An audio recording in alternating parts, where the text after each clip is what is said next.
하나님이 연주하시면 인생이 달라진다라는 제목으로 하나님의 말씀을 살펴보겠습니다. 지난주에 저는 처음으로 피아노 연주회에 갔습니다. 서구 형제가 피아노 연주를 해서 가게 됐습니다. 가면서 좀 걱정을 많이 했습니다. 졸면 어떻게 하지? 근데 막상 연주가 시작이 되어지니까요, 졸리는 게 아니고 신기한 게 많더라고요. 피아노 한음 한음이 너무너무 맑게 들리는 것입니다. 뿐만 아니라 연주를 듣는데 감정이 느껴지는 거예요. 바흐의 감정이 다르고, 베토벤의 감정이 다르고, 슈만의 감정이 다르고, 쇼팽의 감정이 다르다라는 게 연주를 통해서 느껴지는 것입니다. 연주를 계속 듣고 있는데요, 인생도 피아노 같다라는 생각이 참 많이 들었습니다. 서구 형제가 연주하니까 아름다운 소리가 나거든요. 만약에 제가 연주하면 어떻게 될까요? 아마 소리 지를 거 그만하라고. 그날 이 피아노 연주를 들으면서 마음에서 계속 기도가 나오는 거예요. 하나님, 비록 피아노는 불협화음을 내더라도 제 인생의 피아노로는 불협화음이 아니라 아름다운 소리를 내는 그런 인생 되게 해주세요. 이 기도가 마음에서 자연스럽게 흘러나왔습니다. 오늘 말씀에도요, 아름다운 소리를 내는 사람이 나오고 불협화음을 내는 사람이 나옵니다. 아름다운 소리를 내는 사람은 요나단이었고, 불협화음을 내는 사람은 사울 왕이었습니다. 불협화음이 나느냐, 아름다운 소리가 나느냐는 피아노에게 달린 게 아니고 연주하는 것에 달려 있습니다. 연주하는 사람에 달려 있는 것이죠. 두 사람의 소리가 다른 것은 연주하는 것이 다르기 때문이라는 거예요. 요나단이라는 악기를 연주하고 있는 것은 무엇이었을까요? 우리가 지난번에 살펴봤던 것처럼 믿음이었습니다. 그래서 믿음으로 말미암은 아름다운 소리를 내고 있어요. 반면에 사울이라는 악기를 연주하고 있는 것은 무엇이었을까요? 저는 오늘 말씀을 묵상하다가요, 두 가지를 발견했습니다. 하나는 두려움입니다. 아들 요나단이 믿음으로 반응할 때 불행하게도 아버지 사울 왕은 두려움에 사로잡혀서 두려움을 따라서 반응을 했습니다. 헨리 나우엔이라는 분이 계세요. 예수의 길이라는 책에서 보면 두려움과 관련해서 이렇게 말씀을 합니다. 우리는 두려움 속에서 대개 두 가지를 선택한다. 익숙한 방식을 고집하며 살거나 당황하여 아무렇게나 살 수도 있다. 요나단하고 사울을 비교해 보면요, 사울 왕이 이 나우엔이 말했던 그 두려움의 결과들을 그대로 보여주고 있다라는 거예요. 아들 요나단은 믿음이 그의 마음을 연주하니까 무모하게 보이는데 싸우려고 새로운 도전을 합니다. 하지만 사울 왕은요, 두려움이 연주를 하니까 싸움터로 나가야 되는 왕인데도 불구하고 싸우러 나가지 않고요, 안전한 자리에 머물러 있으려고만 합니다. 또 사울 왕은요, 빨리 안정감을 찾고 싶은 거예요. 사무엘이 오기 전인데도 불구하고 자기 마음대로 제사를 지내버렸습니다. 해서는 안 될 일을 아무렇게나 해버리는 것을 하고 있다라는 거죠. 그뿐 아니에요. 금식을 선포하기도 하고 또 맹세하기도 하고 자꾸 두려움 때문에 아무거나 그냥 더 일을 버리고 있다라는 거예요. 사실 두려움이 찾아올 때요, 우리도 이럴 때 많거든요. 두려움이 찾아오면 자꾸 일을 버리는 것이 좋지 않아요. 두려움이 찾아오고 불안할 때는 말도 많이 하면 좀 실수할 가능성도 많고요, 또 선택을 그때 해버리면 어때요? 저도 신방을 통해서 두려움 속에서 불안한데 선택한 분들을 많이 봤거든요. 근데 그 선택 때문에 얼마나 깊은 힘겨움을 경험한지 모릅니다. 이 두려움이 자꾸만 우리를 연주하려고 할 때는요, 해야 될 건 딱 하나예요. 두려움이 자기를 연주하지 못하게 하는 거예요. 믿음이 자기를 연주할 수 있도록 연주자를 바꾸는 일을 해야 된다는 거죠. 우리가 코로나를 지금 2년 동안 계속해서 겪고 있습니다. 생각보다요, 코로나가 변화시킨 게 많더라고요. 일단은 우리 의식 속에 두려움이 자연스럽게 우리를 연주하고 있어요. 옛날은 자연스럽게 만나고 밥 먹고 또 힘들다 그러면 함께 교제하면서 나눌 수 있었거든요. 근데 지금은 만나려고 해도 두려움이 있어서 못 만나요. 근데 만나는 거에만 영향력을 끼치는 게 아니더라고요. 마음의 생각에서도 사람과의 거리감이 느껴지기 시작했습니다. 우리가 이 코로나 때문에 우리 속에서 우리의 마음을 연주하는 연주자가 바뀌어버렸는데, 연주자가 바뀐지도 모르고 자연스러워졌다라는 거죠. 두려움이 우리를 연주하고 있다라는 거예요. 이제 위드 코로나가 됐습니다. 위드 코로나가 됐음에도 불구하고 연주자가 바뀌었나요? 그렇지 않아요. 두려움이라는 연주자가 계속 우리를 연주하고 있는 것들을 보게 되어지는 거죠. 코로나만 그런 게 아니에요. 병이 걸렸거나 경제적으로 위기를 겪거나 또 관계적으로 갑작스러운 일을 당하면 본능적으로 이 상황이 우리에게 두려움을 심어요. 그러면 두려움이 우리의 마음을 연주하기 시작합니다. 이 두려움이 우리의 마음을 연주할 때 그걸 자연스럽다고 생각하면 안 됩니다. 이 두려움이라는 연주자를 믿음이라는 연주자로 빨리 바꾸는 일들을 해야 된다라는 것이죠. 또 하나요, 사울 왕을 연주하고 있었던 것이 뭐냐면 삐진 마음이에요. 삐지다라는 이 말이 사투리가 아니더라고요. 삐지다라는 말을 표준 국어 대사전에서 찾아보니까 이렇게 되어 있습니다. 성나거나 못마땅해서 마음이 토라지다. 근데 사울 왕을 보면요, 마음이 토라져 있었습니다. 24절에 이렇게 되어 있습니다.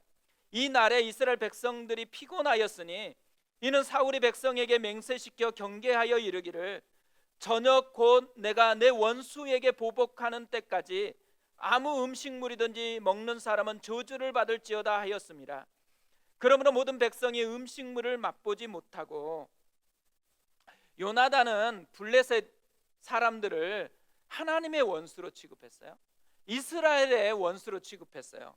하지만 사울이 지금 블레셋을 뭐라고 얘기해요? 내 원수라고 그렇게 부릅니다. 요나단은요, 하나님의 원수를 갚고 또 자기 백성의 원수를 갚기 위해서 자기를 희생을 했어요. 반면에 사울은 어때요? 사울은요, 자기 원수를 갚기 위해서 백성을 부리고 있다라고 이야기합니다. 왜 사울 왕이 블레셋을 자기의 원수라고 부르게 됐을까요? 블레셋 때문에요, 사무엘의 책망을 받았거든요. 사무엘이 뭐라고 책망을 해요? 왕권을 잃어버릴 것이다라고 책망을 한 거예요. 이 책망을 듣고 사울 왕의 마음이 토라져 버렸다라는 거예요. 삐져버렸다라는 것이죠. 근데 사무엘이 왜 그렇게 심하게 들릴 수 있는 그 말을 사울 왕에게 했을까요? 하나님이 버리겠다고 얘기한 것 아니었거든요. 근데 사무엘이 경고를 했어요. 토라진 마음을 원한 것은 아니에요. 토라진 마음이 아니고 깨어진 마음을 원했기 때문에 그래요. 자기 잘못을 인정하고 깨어진 마음으로 하나님께 돌아오기를 원했다라는 거죠. 하지만 사울은요, 자기 잘못으로 여기지 않았고 블레셋 탓으로, 남 탓으로 계속 마음에 토라진 채로 그렇게 살아갔다라는 거죠. 사람들이 삐지면요, 삐진 결과가 나타나거든요. 삐지면 어떤 문제가 생길까요? 사울 왕을 보니까요, 삐지니까 시야가 좁아집니다. 요나단은 믿음으로 보니까 블레셋이 하나님의 원수고 이스라엘의 원수예요. 시야가 넓혀졌잖아요. 그런데 사울 왕은요, 삐지니까 어떻게 돼요? 시야가 좁아져 가지고 자기 원수라고 그렇게 이야기를 합니다. 여호와의 전쟁이었거든요. 그런데 자기 개인의 보복 전쟁으로 바꾸고 있어요. 백성들도 하나님의 백성이었거든요. 그런데 자기 원수를 갚기 위해서 부려도 되는 자기의 종, 자기의 백성으로 보고 있다라는 거죠. 시야가 이렇게 좁아져서 나타난다라는 거예요. 또 하나요, 삐지면은 극단적이 된다라는 거예요. 싸우려고 하면 잘 먹고 힘을 비축해야 되잖아요. 사울은 근데 반대로 명령을 해요. 저녁 때까지 아무 음식물이라도 먹는 사람은 저주를 받을 것이라고 왕이 선언을 했어요. 금식 명령뿐만 아니잖아요. 저주 선언까지 극단적으로 이렇게 선택을 하고 있다라는 거예요. 근데 이 극단적 선택이 여기서 끝나지 않아요. 39절도 이렇게 되어 있습니다. 이스라엘을 구원하신 여호와께서 살아계심을 두고 맹세하노니 내 아들 요나단에게 있다 할지라도 반드시 죽으리라 하되 모든 백성 중 한 사람도 대답하지 아니하매. 사울 왕이 하나님께 물었어요. 근데 대답이 없는 거예요. 그냥 누구 잘못 때문에 대답이 없는지를 찾으려고 하면서 한 말이에요. 자기 아들 요나단일지라도 죽이겠다고.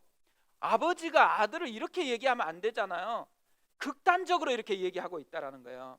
44절도 보세요. 사울이 이르되 요나단아 네가 반드시 죽으리라. 그렇지 않으면 하나님이 내게 벌을 내리시고 또 내리시기를 원하노라. 제비뽑기로 요나단이 나오게 된 거예요. 그러자 이렇게 얘기했어요. 극단적인 말을 계속해서 반복하고 있습니다. 사울 왕이 해야 될 게 뭘까요? 이 삐진 마음으로 극단적 선택을 계속하면 안 돼요. 오히려 깨진 마음으로 내가 잘못해서 그렇구나, 하나님께 돌아가야지, 하나님께 돌아가는 선택을 해야 되는 거잖아요. 근데 사울 왕은요, 삐진 마음을 버리지 않아요. 삐진 마음이 자기 인생을 연주하도록 방치하고 있다라는 거죠. 마음의 연주자를 바꾸지 않으면 어때요? 그 결과를 맛보게 되어 있죠. 사울이 이렇게 마음의 연주자를 바꾸지 않으니까 맛보게 되는 결과가 뭐였을까요? 더 좋은 기회를 잃어버립니다. 29절 30절에 이렇게 되어 있습니다. 요나단이 이르되 내 아버지께서 이 땅을 곤란하게 하셨도다. 보라, 내가 이 꿀 조금을 맛보고도 내 눈이 이렇게 밝아졌거든. 하물며 백성이 오늘 그 대적에게서 탈취하여 얻은 것을 임의로 먹었더라면 블레셋 사람을 살육함이 더욱 많지 아니하였겠느냐. 금식 명령을 요나단이 듣지 못했어요. 그러다 보니까 꿀을 조금 먹었는데 눈이 밝아졌대요. 눈이 밝아졌다는 말은 뭐예요? 힘이 생겼다라는 거잖아요. 싸울 수 있는 새로운 힘이 주어졌다라는 거예요. 그런데 백성들은 사울 왕의 이 극단적인 선택을 들었잖아요. 그래서 먹지를 못했어요. 그러다 보니까 어떻게 돼요? 더 큰 승리를 얻을 수 있었는데, 더 크게 승리할 수 있었는데 그 좋은 기회를 잃어버리게 되었습니다. 그뿐 아니에요.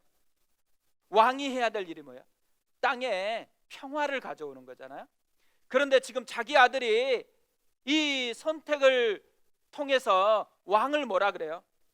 곤란하게 만든 사람이 되었다 그래요. 이 땅을 곤란하게 만들었다고. 32절에 이렇게 되어 있습니다. 백성이 이에 탈취한 물건에 달려가서 양과 소와 송아지들을 끌어다가 그것을 땅에서 잡아 핏째 먹으니. 승리를 했어요.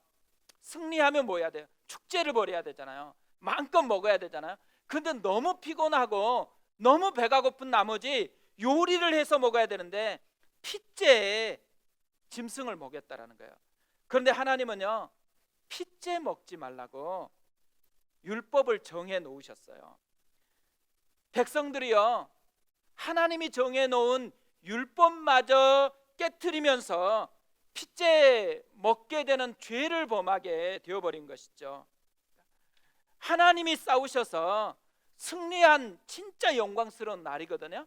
너무 기쁜 날이죠. 근데 오히려 죄를 짓게 만들어서 하나님의 마음이 식어지게 만들었고, 서로 속에서도 아픈 상처를 이 승리의 날에 간직하게 해버렸다라는 것입니다.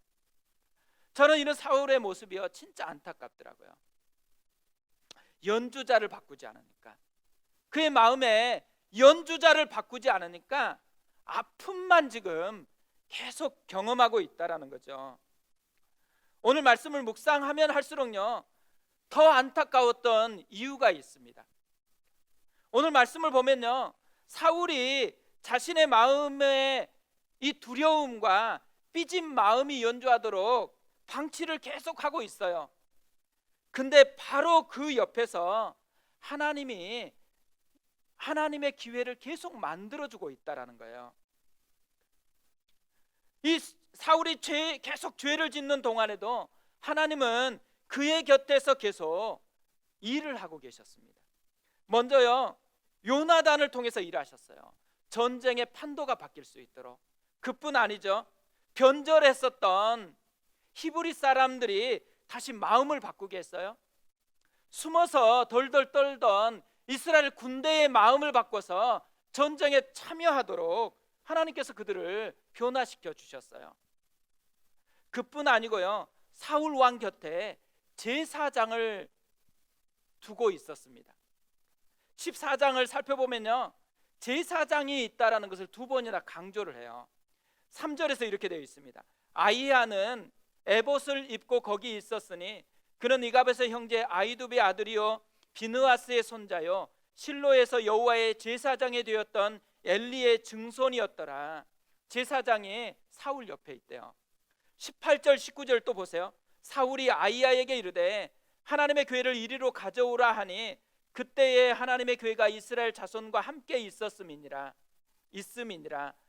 사울이 제사장에게 말할 때에 블레셋 사람들의 진영에 소동이 점점 더한지라 사울이 제사장에게 이르되 내 손을 거두라 하고, 뭘 얘기하는 거예요? 사울이 알았다라는 거예요. 제사장이 바로 옆에 있다라는 것을. 제사장이 어떤 사람이에요? 제사장은 하나님과 사람 사이에 관계를 바꿔주는 사람이에요.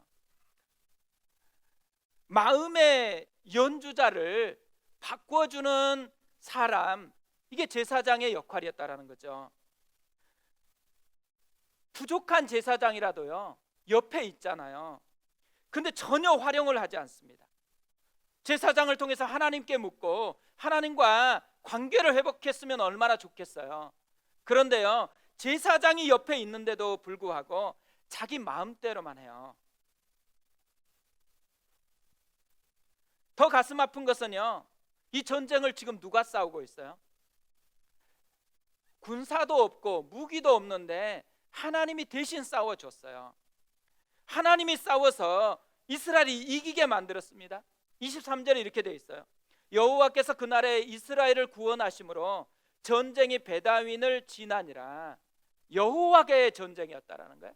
하나님이 싸워주셨습니다. 한쪽에서는 사울 왕이 지금 회개하지도 않고 계속해서 잘못만 해요. 죄를 생산해내고 있어요. 하나님은 그 곁에 계시면서 계속 뭐래요? 기회를 만들어주고 있어요. 무슨 기회를 만들어주고 있어요? 마음의 연주자를 바꿀 수 있는 기회. 잘못된 길에서 다시 돌이켜서 하나님이 기뻐하시는 그 길로 갈 수 있는 그 기회를 계속 만들어주고 있다라는 거예요. 사울에게만 그런 것 아니에요. 성경은 계속해서 하나님이 이 역사를 이루고 있다라고 이야기를 하고 있습니다. 아담이 범죄한 이후에 하나님은 계속해서 쉬지 않고 인간 곁에서 일하셨어요.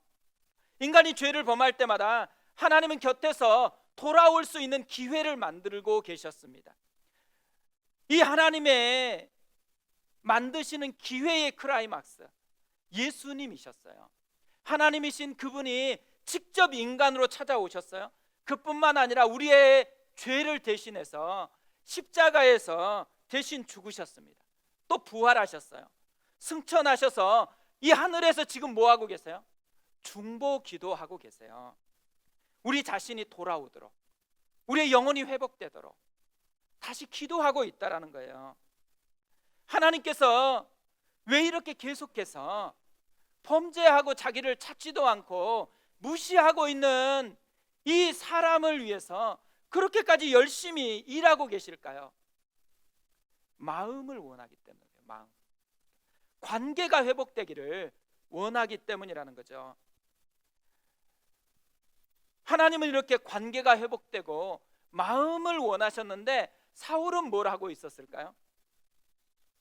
사울은요, 마음을 주지 않고 종교 행위를 하고 있습니다. 오늘 말씀을 보면 블레셋과 싸우는 중에 일어난 일이거든요. 근데 되게 독특한 건 뭐냐면 왕인데 전쟁 언어를 쓰질 않아요. 잘 전쟁 행위를 하는 게 아니고 종교 행위를 하고 있습니다. 먼저 백성들이 떨면서 도망갔을 때 사울이 더디어 오는데 사무엘이 더디어 오는데 사울이 뭐래요?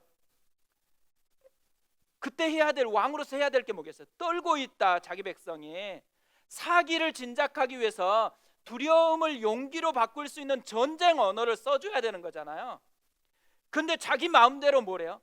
제사를 지내버렸습니다. 예배 드리고 싶어서 하나님을 붙잡은 게 아니에요. 승리하고 싶어서 제사라는 종교 행위를 이용하고 있는 것이에요. 또 오늘 말씀도 보세요. 전쟁터로 나가 싸우려면 뭐가 필요해요? 잘 먹고 힘이 있어야 되는 거잖아요. 근데 지금 사울이 뭘 선포해 버렸어요? 금식. 금식이 뭐예요? 전쟁 언어가 아니고 종교 언어입니다. 종교. 그러니까 종교 행위를 지금 의지하고 있다라는 거죠. 사울 왕이 처음으로 제단을 쌓았다라고 얘기합니다. 우린 처음으로 제단 쌓았다 그러니 되게 이미지가 좋게 생각하잖아요. 근데 왜 사울 왕이 처음으로 제단을 쌓았을까요? 하나님께 너무 감사해서 예배 드리고 싶어서가 아니에요. 핏째 백성들이 짐승을 먹으니까 그 죄가 혹시 자기에게 영향을 미칠까 봐, 그 죄로 말미암아 자기가 피해 볼까 봐서, 손해 볼까 봐서 두려움을 없애려고 이런 제단을 쌓았다라는 것이죠. 그러니까 사울의 행위들을 쭉 보면요, 전쟁에서 지금 왕으로 있는데 전쟁 언어를 쓰지 않고 종교 행위를 쓰고 있다라는 거예요. 뭘 알 수 있어요? 하나님은 마음을 달라고 했는데 마음을 주지 않고 종교 행위라는 껍데기만으로 접근하고 있다라는 거예요. 이게 사울 왕의 특징이었다라는 거예요. 종교 행위라는 껍데기는 있는데 하나님께 자신의 마음을 주지는 않고 있다라는 거죠. 마음의 연주자를 바꿔야 되는 거였잖아요. 근데 마음의 연주자를 바꾸지 않고 종교 행위라는 껍데기를 계속해서 바꾸고 있습니다. 하나님을요, 관계로 대하지 않는 거예요. 하나님은 곁에서 관계로 대하고 있는데 하나님을 기능으로만 대하고 있는 거예요. 하나님을 이용해 먹고자만 그런 생각으로 가득 차고 있어요. 이걸 뭐라 그래요? 우상 숭배라 그래요. 하나님을 예배하는 형태를 띄었는데 실제로는 우상 숭배로 하나님을 접근하고 있다라는 거죠. 우리가 하나님 앞에 예배하려고 이 시간에도 모였잖아요. 예배하는 행위가 중요하지 않고 하나님은 마음을 원하세요. 우리의 마음으로 하나님께 나아가기를 원한다라는 거죠. 이걸 잘 보여주는 게 어디에 나오냐면 도마를 보면 알 수 있어요. 마음이 삐져가지고 도마가 꽁해 있을 때 예수님이 도마에게 나타납니다. 그리고 요한복음 20장 27절에 이렇게 말씀하세요. 도마에게 이르시되 네 손가락을 이리로 내밀어 내 손을 보고 내 손을 내밀어 내 옆구리에 넣어보라. 그리하여 믿음 없는 자가 되지 말고 믿는 자가 되라. 믿음 없는 자가 되지 말고 믿는 자가 되라. 뭘 얘기하는 거예요? 종교 행위가 아니고 너의 마음을 원한다. 네 마음을 나에게 좀 주라. 그러면 너의 마음의 연주자가 바뀌게 될 거다. 삐진 마음이 너의 마음을 연주하는 게 아니고 믿음이 너의 마음을 연주하게 되어질 거다. 사울은요, 반대로 했다라는 거예요. 이게 사울을 묵상할 때마다 안타까운 일이에요. 지난주에 저는 간증을 하나 들었거든요. 아마 들으신 분들도 많이 있을 거라고 생각합니다. 김희아 집사님의 간증이었어요. 이분은 3살 때 버려졌어요. 보육원에서 자랐습니다. 그녀의 별명은 아수라 백작, 괴물, 귀신이었어요. 왜냐하면 모반증이 걸려가지고 얼굴 반이 붉은 점으로 덮여 있었기 때문에 그래요. 길을 걸으면서요, 이런 기도를 드렸대요. 하나님, 맞은편에 걸어오는 저 사람들이 내 얼굴을 못 보고 스쳐 지나가게 해주세요. 23살 꽃다운 나이잖아요. 이 아름다운 나이 때 어느 날 고개를 숙이고 길을 가는데 어떤 사람이 이렇게 얘기했어요. 밥맛이야. 저것도 얼굴이야? 이런 아픈 일을요, 계속 경험해 왔어요. 근데 그날따라 정말 마음이 힘들었대요. 잠을 자야 되는데 잠이 안 와가지고 기도하기 시작했어요. 이렇게 기도했더라고요. 하나님, 저도 사람이 되고 싶어요. 손이 지우개였으면 좋겠어요.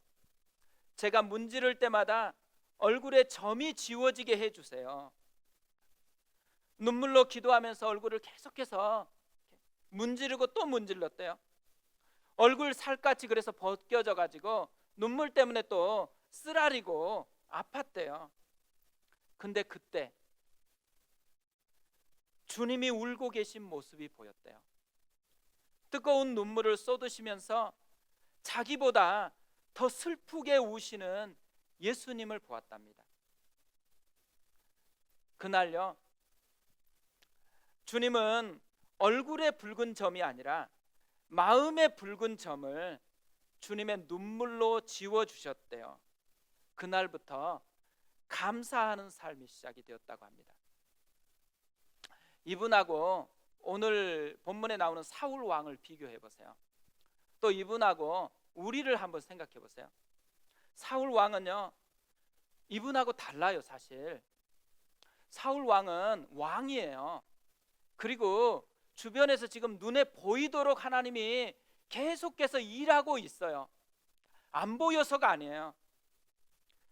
근데 감사하지 않아요. 근데 이분은 어때요? 너무 비참해요. 이런 기도를 누가 하겠어요? 너무 비참한데도 불구하고 감사합니다. 이분이 자기가 그런 비참함에도 불구하고 감사할 수 있었던 이유를 이렇게 이야기를 해요. 점은 사라지지 않았습니다. 그래도 남들이 나를 어떻게 보느냐는 중요하지 않고 내가 또 하나님이 나를 어떻게 보느냐가 중요하게 되었습니다. 그날 밤 주님은 내 눈에 감겨졌던 감사의 눈을 뜨게 해 주셨습니다. 이분에게 일어난 일이 뭘까요? 연주자가 바뀐 거예요. 연주자가 바뀌니까 다르게 반응할 수 있는 능력이 생겼다라는 것이죠. 지난주에 저는 감사해라는 찬양을 자주 들었습니다. 가사가 이래요. 감사해 시험이 닥쳐올 때에 주께서 인도하시니 두려움 없네. 모두 감사해 절망 속에서 새 힘을 새로운 용기 주심이 승리하리라. 나의 모든 생활 속에서 주님이 함께 하시니 주님의 성령 나를 인도하시리. 시험이 나를 찾아올 때 주님 지켜주시리. 주님의 성령 나를 인도하시리. 언제 감사한다 그러죠? 시험이 없거나 사라졌을 때 우리는 주로 그래야 감사할 수 있다 그래요. 그런데 보세요, 가사에 시험이 닥쳐올 때, 시험이 나를 찾아올 때 그때 감사한대요. 또 언제 감사한다 그래요? 아픔이 없을 때가 아니야. 힘겨움이 없을 때가 아니라 절망 속에서도. 또 언제 감사한다 그래요? 나의 모든 생활 속에서. 왜 나의 모든 생활 속에서 감사할 수가 있을까요? 주님이 함께 하시니, 주님의 성령 나를 인도하시니, 연주자가 바뀌었기 때문에. 이번 한 주간 감사 챌린지를 하려고 그래요. 감사 챌린지를 하려고요, 애써서 감사 제목 구하다 보면 스트레스 받습니다.